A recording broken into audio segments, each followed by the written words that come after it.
బాబు జగ్జీవన్ రామ్ సేవలు చిరస్మరణీయమని, ఆయన ఆశయ సాధనకు కృషి చేయాల్సిన అవసరం ఉన్నదని జిల్లా కలెక్టర్ ప్రావీణ్య పేర్కొన్నారు. శుక్రవారం బాబు జగ్జీవన్ రామ్ 117వ జయంతిని పురస్కరించుకొని కలెక్టరేట్ సమావేశ మందిరంలో జిల్లా ఎస్సీ సంక్షేమ శాఖ ఆధ్వర్యంలో ఏర్పాటు చేసిన వేడుకలను జ్యోతి ప్రజ్వలన చేసి ప్రారంభించారు. ఈ సందర్భంగా అదనపు కలెక్టర్ సంధ్యారాణి, డిఆర్ఓ శ్రీనివాసులతో కలిసి కలెక్టర్ దేశ తొలి కార్మిక శాఖ మంత్రి జగ్జీవన్ రామ్ నిలువెత్తు చిత్రపటానికి పూలమాలలు వేసి ఘనంగా నివాళులు అర్పించారు.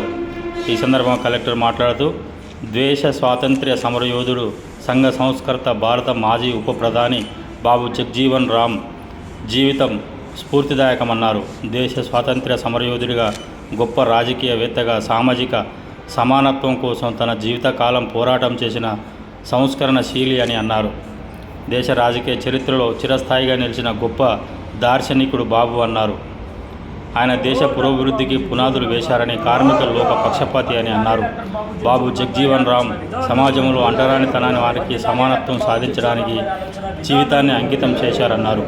నవభారత నిర్మాణానికి ఆయన అలుపెరగని కృషి చేశారని, సమాజ అభివృద్ధి కోసం ఎన్నో కొత్త చట్టాలు, సంస్కరణలు తీసుకురావడంతో ఆయన పాత్ర మరువలేనిదని అన్నారు. ప్రజలంతా సమానత్వంతో జీవించేందుకు అలుపెరగని పోరాటం చేసిన గొప్ప యోధుడు అన్నారు. ప్రజల సంక్షేమం కోసం నిర్వహిస్తున్న పథకాల ఫలాలు వారికి అందినప్పుడే ఆయన కళ సాకారం అవుతుందని తెలిపారు. మహనీయులు లక్ష్యాల సాధన కోసం మనమంతా పాటుపడాలని సూచించారు.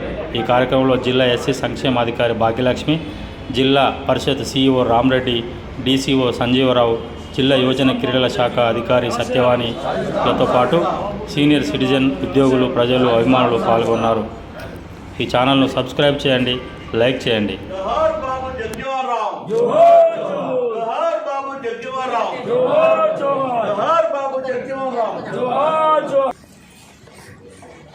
శ్రీయుత గౌరవనీయులైన వరంగల్ జిల్లా కలెక్టర్ గారికి నమస్కారం. అందరి తరఫున ఈరోజు డాక్టర్ బాబు జగజ్జీవన్ జయంతి సందర్భంగా 110వ జయంతికి మేమందరం ఇక్కడ రావడం జరిగింది మేడం. మన అదే కమిషన్ ఆఫీస్ ఆదేశం ప్రకారం ఈరోజు మనము బెనిఫిట్ మంచి మేనర్లో ఈ ప్రోగ్రామ్ జరుపుకోవడానికి మేము అందరము ఇక్కడ రావడం జరిగింది మేడం. ఇప్పుడు జ్యోతి ప్రజ్వలన చేసి అంబేద్కర్ బాబు జగజ్జీవన్ గారికి పూలమాలతో నివాళులు అర్పించాలని కోరుతున్నాను. గౌరవనీయులైన కలెక్టర్ మరియు ఇక్కడికి వచ్చిన అందరి పెద్దలను కూడా నేను ఆహ్వానం పలుకుతున్నాను. Thank you.